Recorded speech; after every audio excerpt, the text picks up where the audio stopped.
orqadagi gilamlarni Instagramda sotsak nima deysiz? Zo'r bo'laydi Akram. Unda bir tanishtirsangiz sotamiz.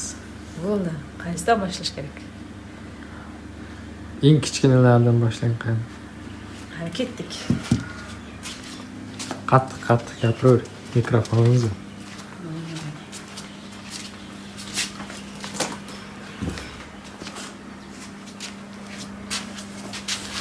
Mana eng kichkina gilamchalarimiz 40 ga 40 santimetrdagi o'tirg'ichlarga moslashgan, kreslolarga moslashgan eng kichkina hajmdagi gilamchalar.